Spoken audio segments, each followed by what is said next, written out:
Guys നമ്മളിത് ഇപ്പോൾ ഒരു അൺഎക്സ്പെക്റ്റഡ് ആയിട്ടൊരു വഴിയിൽ വന്നതാണ് കേട്ടോ. അപ്പം ഒരാളെ കാണാൻ വേണ്ടി വന്നതാണ്. അപ്പം ഞാൻ നിങ്ങൾക്കൊരു ഓഫ് റോഡ് അടിപൊളി ഒരു സൂപ്പർ ഒരു ഏരിയ കാണിച്ചു തരാം. കിടിലൻ വൈബാണ് ഞാൻ കാണിച്ചു തരാം കേട്ടോ. ഇതുണ്ടോ ഒരു പാടത്തിൻ്റെ നടുക്കാണ് ഈ ഒരു സ്ഥലം എന്ന് പറയുന്നത് കേട്ടോ. ഇതൊരു വഴിയുണ്ട്, ചെറിയൊരു വഴിയുണ്ട്. എന്താ സംഭവം ആരെയോ വീട്ടിലോട്ട് പോകുന്ന വഴിയാണ് കേട്ടോ. അവിടെ ഒരു വീടുണ്ടെന്ന് എനിക്ക് തോന്നണം കേട്ടോ. ഈ ഒരു ഭാഗത്ത് ഒത്തിരി ആളുകളൊന്നും ഉള്ളൊരു സ്ഥലമല്ല, ഒരു പാടത്തിൻ്റെ നടുക്കാട്ടോ. മുഴുവൻ തെങ്ങും ചെറിയൊരു തോടും സംഭവമൊക്കെ ഉള്ള. അപ്പോൾ ഞാൻ നിങ്ങൾക്ക് റൂട്ട് കാണിച്ചു തരാം. നമ്മൾ വന്ന റൂട്ട് ഞാൻ അങ്ങോട്ട് കാണിച്ചു തരാം. അടിപൊളി റൂട്ടെന്ന് പറഞ്ഞു കഴിഞ്ഞാൽ വീടിലെ റൂട്ടാണ്. നിങ്ങൾ കാഴ്ചകളൊക്കെ നിങ്ങൾ കണ്ടോണം എന്നുണ്ടേ. ഇവിടെ നമ്മളൊരാളെ കാണാൻ വേണ്ടിയാണ് ഈ രാജേട്ടൻ കണ്ടോ. രാജേട്ടനോട് പണിയുന്നുണ്ട്. നമ്മൾ പുള്ളിനെ കാണാൻ വേണ്ടി വന്നതാണ്. അപ്പോഴാണ് നമ്മൾ ഈ കാഴ്ചകളൊക്കെ കണ്ടത് കേട്ടോ. നമ്മൾ ഈ വഴി ഇതുവരെ വന്നിട്ടില്ലാത്തൊരു വഴിയാണ്. ഇതുവരെ നമ്മൾ ഈ റൂട്ടിൽ വന്നിട്ടില്ല. ഫസ്റ്റ് ടൈമാണ് മറ്റേ ഞാൻ ഇതിൽ വരുന്നത്. എനിക്ക് വേണം കുഞ്ഞിലെ എപ്പോഴോ ഞാൻ ഇതിൽ വന്ന പോലെ ഒരു ഓർമ്മയുണ്ട്. കാരണം ഇവിടെ ഒരു ശ്മശാനമുണ്ട്. ഇത് അതുകൊണ്ട് അതൊരു ശ്മശാനമാണ്. എന്തോ ഒരു സാധനം പോയി അല്ലേ, കീരിയെന്ന് തോന്നുന്നു. കീരിയോ ഇല്ല പോണ കീരിയെന്ന് തോന്നുന്നു. കീരി ഉണ്ടാവും. കാരണം ഇവിടെ നമ്മളിതാ ശ്മശാനത്തിലോട്ടുള്ള വഴിയാണ്. ഇതൊക്കെ വർഷങ്ങൾക്ക് മുമ്പ് എങ്ങനെയോ ആരൊക്കെയോ ഇതിലെ വന്ന് നമ്മളൊക്കെ വന്നിട്ട് ഓർമ്മ പോലും ഇല്ല. പാടത്തിന് അടുക്കാണ് ഇത്. ഈ പാടത്തിനടുക്ക് ഇവിടെ ഒരു ശ്മശാനമുണ്ട് കേട്ടോ. ഇവിടെ വണ്ടി തിരിക്കാൻ പറ്റുമെന്നുള്ളതാണ്. ഇങ്ങോട്ടൊക്കെ ആളുകളൊന്നും വരാറൊന്നുമില്ല വർഷങ്ങളായിട്ടൊക്കെ. ഈ കൃഷിക്കാരൊക്കെ വന്നെങ്കിലേ ഉള്ളൂ. ഉണ്ട് അങ്ങോട്ട് കയറാൻ ഭയങ്കര പാടാണ്. കാട് കയറി കിടക്കുക. ശ്മശാനമായതുകൊണ്ട് നമ്മൾ കയറുന്നില്ല. കാര്യം ആൾക്കാർ നമ്മളിവിടെ അടുത്ത് വന്നപ്പോഴത്തേക്കും കണ്ടെന്നുള്ളൂ. ആ റൂട്ടൊക്കെ നമ്മൾ സ്ഥിരം പോകുന്ന റൂട്ട്. അതായത് നമ്മൾ മെയിൻ റോഡ് കണ്ടോ. അതെ ആ റോഡ് നമ്മുടെ മെയിൻ റോഡാണ്. മെയിൻ റോഡ് എന്ന് വെച്ച് കഴിഞ്ഞാൽ നമ്മൾ സ്ഥിരം പോകുന്ന വഴിയാണ്. അപ്പോൾ അവിടെ നോക്കുമ്പോൾ കാണുന്ന ഈ ദൂരത്ത് നടുക്ക് കാണുന്ന ശ്മശാനമാണ് ഈ കാണുന്നത് കേട്ടോ. ഞാൻ അങ്ങോട്ട് കയറുന്നില്ല. കാര്യം ഇവിടെ എല്ലാം കാട് പിടിച്ച് കിടക്കുകയാണ്. അപ്പോൾ നമ്മൾ അതിനകത്തിട്ട് കയറണ്ട. കാരണം എവിടെ നിന്ന് നോക്കിയാലും ഇതിനകത്ത് ആൾ കയറിയായിട്ട് കാണാൻ പറ്റും. പിന്നെ നമ്മൾ അതിനകത്ത് കയറണം ശരിയല്ലല്ലോ. ഇതാണ് ശ്മശാനം കേട്ടോ. ഒരുപാട് ആളുകൾ ഇവിടെ കിടപ്പുണ്ട്. പണ്ടൊക്കെ സ്ഥിരമായിട്ട് ഇവിടെ ആളുകളെ ദഹിപ്പിച്ചിട്ടുണ്ടെന്ന്. ഇപ്പം എങ്ങനെയാണെന്ന് എനിക്കറിയില്ല. ഇപ്പം ഇങ്ങോട്ട് വരുന്നില്ല എന്ന് എനിക്ക് തോന്നുന്നു കേട്ടോ. പണ്ട് സ്ഥിരം ഇവിടെയായിരുന്നു ആളുകളെ ദഹിപ്പിച്ച് നമ്മുടെ മരണാനന്തര ചടങ്ങും കാര്യങ്ങളെല്ലാം കുഴിച്ചിടിയിലും പരിപാടിയെല്ലാം ഇവിടെയായിരുന്നു. ഓക്കെ, തിരിച്ചു പോകാം. ഒരു ഷെഡുണ്ട്. മഴ പെയ്താൽ ഒരു ആഫീസ് പോലെ ഷെഡുണ്ട്. മഴ പെയ്താൽ കയറി നിൽക്കാനുള്ള വെളിച്ചമാണല്ലേ അതിനകത്തല്ലേ. അതിനകത്തൊക്കെ ഇപ്പം മരമായിപ്പോയി മൊത്തം. ഇപ്പോൾ ഒത്തിരി വർഷമായിരുന്നു ഇവിടെ ചടക്കം നടത്തുന്നത്.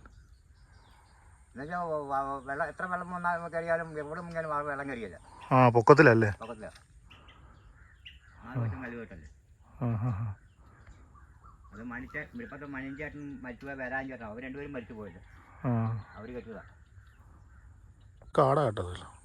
ഇപ്പൊ തെളിഞ്ഞോളേ. അത് വർഷമാകുമ്പോൾ കാടാവൂലേ. ആര് കഴിക്കാൻ. മഴയാകുമ്പോ അല്ലേ. മഴയാകുമ്പോൾ കാടാവും. ഇതൊക്കെ ആരെങ്കിലും വെട്ടിയിട്ട് കഴിഞ്ഞാൽ കെട്ടിയടിക്കാൻ കൊണ്ടുപോകുള്ളൂ എല്ലാവരും. ഇവിടെ അവിടെ ആള് താമസിച്ചിരുന്നതാ. വീടുണ്ടായിരുന്നു. ഇപ്പൊ വീടൊന്നുമില്ല. വീടുണ്ടായിരുന്നു. അത് കഴിഞ്ഞാൽ സുഖം മാറ്റിച്ചത്. അവിടെ താമസിക്കാരൻ അവിടെ താമസിക്കുന്നു. അന്നേരം പൈപ്പ് ലൈനൊന്നുമില്ല. പഴയാനും വെള്ളം പട്ടച്ചേരിക്കാരെ കയറ്റുന്ന വെള്ളം വാഴശ്ശേരിയിലും പട്ടച്ചേരിക്കാരെ കയറ്റുന്ന വെള്ളം കോരിക്കൊണ്ട് പോകണം. കയറ്റുന്ന കുളത്തുന്ന കോരിക്കൊണ്ട് പോകണം കഴിഞ്ഞ് നോക്കാൻ. ഇപ്പം പൈപ്പ് ലൈൻ ആയിപ്പോയില്ല. അവർക്കവിടെ പൈപ്പ് ലൈനൊക്കെ ഉണ്ട്. കറണ്ട് ഉണ്ട്. പൊതു ശ്മശാനല്ലേ. പഞ്ചായത്തിന്റെ അല്ലേ. പഞ്ചായത്തിന്റെ ഇത് അർജൻ മന്ത്രി ആയിരുന്നപ്പോൾ അന്ന് അങ്ങനെ കിട്ടിയതാണ്. അന്ന് രാഘവചേട്ടൻ പഞ്ചായത്ത് മെമ്പറും പ്രസിഡന്റും ഒക്കെ അല്ലായിരുന്നു. അങ്ങനെ അന്നത്തെ കാലത്ത് കിട്ടിയതാണ്. ഞാനും ഇപ്പം ഇന്നാൾ മരിച്ചു ഗോപി, ദിലീപിന്റെ അച്ഛൻ, മണിയൻ ചേട്ടൻ. ഇവിടെ രാഷ്ട്രീയ ചടങ്ങ് നടത്തിയ ആരുടെ അതെ ഈ ശ്മശാനത്തിൽ? അതാരാന്ന് ഓർക്കുന്നില്ല. എന്നാലും എത്ര വർഷമായിട്ടുണ്ടാവും? മിനിനെ 87 ആണ്ടും ഞാൻ കിഴക്കോട്ട് വരുന്നത് 92. അതിന് മുമ്പാണ് മിനിയായിട്ടിരിക്കുന്നത്. 85 കാലഘട്ടത്തായിട്ടിരിക്കുന്നത്. 30 അല്ലേ. 30 വർഷം അടുത്തായിട്ടുണ്ടാവും. 85. അപ്പം നമുക്ക് പോവാം. ഇനിയിപ്പോൾ ഞാൻ നിങ്ങളെ കാണിച്ചു തരുന്ന നല്ല അടിപൊളി ഒരു ഏരിയയാണ് കേട്ടോ. ഒരു വെറൈറ്റി ഏരിയയാണ്. ഞാൻ പറഞ്ഞില്ലേ പണ്ടത്തെ ശ്മശാനമാണ്. അപ്പം ഒരു 10-30 വർഷങ്ങൾക്ക് ശേഷം, അതിന് മുമ്പായിരുന്നു അവിടെ ഇതുപോലെ നമ്മുടെ കുഴിച്ചിടിയിലും പരിപാടികളൊക്കെ നടന്നുകൊണ്ടിരുന്നത് കേട്ടോ. പണ്ടത്തെ പൊതു ശ്മശാനമാണ് പഞ്ചായത്തിൻ്റെ. ഞാൻ ഇവിടെ ഒരു സാധനം കാണിച്ചത് നിങ്ങൾക്ക് പറഞ്ഞു കേട്ടോ. ഈ പാടത്തൊരു പ്രത്യേകത ഉണ്ട്. ഇതൊരു പാടത്തിന് നടുക്കുഴികൾ വഴി ഞാൻ ഒരു സൂത്രം കാണിച്ചു തരാം. ഇവിടെ കംപ്ലീറ്റ് ഈ കാണുന്ന ഫുള്ള് പാടാണ്. ഇന്ന് നടുക്കുഴിയാണ് വഴി. ഇത് ആ കാണുന്നതാണ് ശ്മശാനം ഞാൻ പറഞ്ഞത്. ഇവിടെ ഇരിപ്പുണ്ട് കണ്ടോ. ഈ പാടത്ത് ഇതിപ്പം ഞാൻ രണ്ടാമത്തെ സ്ഥലത്താണ് ഇത് കാണുന്നത്. സർപ്പത്താൻ്റെ ഞാൻ വണ്ടി നോക്കിയിട്ട് ഇവിടെ ഉണ്ടോ, ഇവിടെ എല്ലാം സർപ്പക്കാട് പോലത്തെ സ്ഥലമാണ് കേട്ടോ. ഇതുണ്ട്, ഇവിടെ ഒരു സർപ്പത്താൻ്റെ വിഗ്രഹം ഇരിക്കുന്നുണ്ടോ. ഇത് എങ്ങനെയാണ് ഇവിടെ വന്നതെന്നൊന്നും ചോദിച്ചാൽ നമുക്കറിയാൻ പാടില്ല. നമ്മൾ ഇങ്ങനെ ഇത് കണ്ടതാണ് കേട്ടോ. ഈ വള്ളികളൊക്കെ നോക്കി, ഒരു അടിപൊളി സ്പോട്ടല്ലേ നോക്കി. ഇത് വെറൈറ്റി സ്പോട്ടല്ലേ. ഈ മരത്തിൻ്റെയൊക്കെ മുകളിലൊക്കെ ചിലപ്പോൾ കാണും, നമുക്ക് പറയാൻ പറ്റത്തില്ല. ഏതായാലും ഇതിലൊന്നും ഒരുപാട് ആളുകളൊന്നും ഉള്ള സ്ഥലമൊന്നുമല്ല. നമ്മളിതിൽ വന്നപ്പോൾ നമുക്കിത് വെറൈറ്റി കാഴ്ചയായിട്ട് തോന്നി കേട്ടോ. നമുക്ക് 1-2 ഷോട്ട് ഒന്ന് എടുത്തിട്ടങ്ങ് പോകാം.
സമയത്തുണ്ടല്ലോ പക്കാ സൈലൻറ്റ്. ഞാൻ വണ്ടിയെല്ലാം ഓഫ് ചെയ്ത് വീഡിയോ എടുത്തുകൊണ്ടിരിക്കുകയാണ്.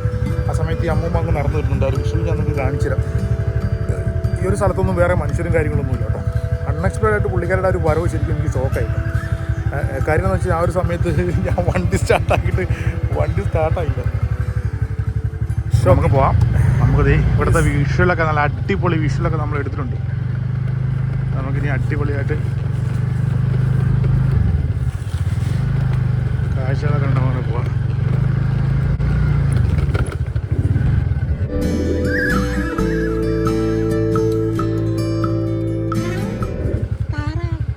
അത് കുഴപ്പമില്ല.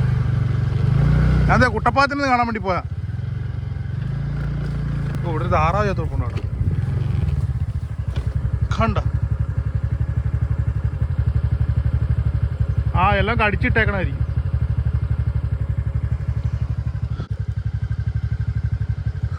ഒരു അമ്മൂമ്മ കടന്നു പോകണം നോക്കി കാട്ടിക്കൂടെ ഒറ്റയ്ക്ക്. ഇതേ പോണത്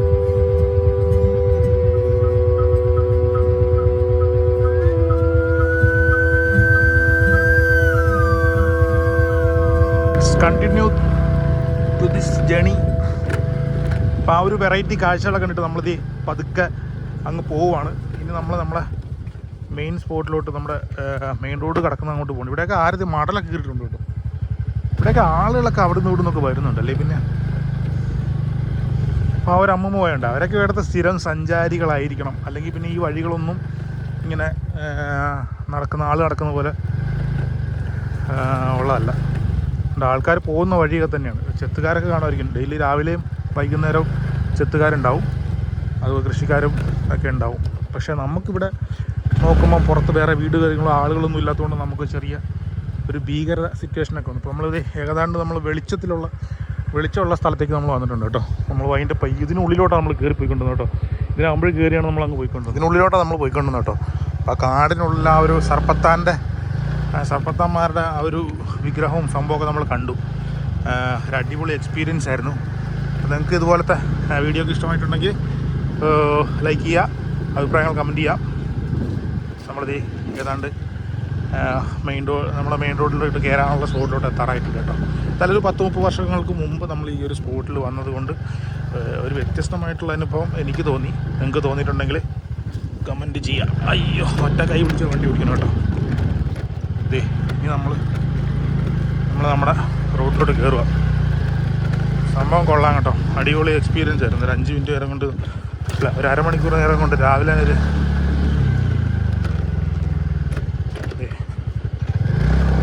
അങ്ങനെ നമ്മൾ ഫൈനലി നമ്മൾ റോഡിലോട്ട് കയറി.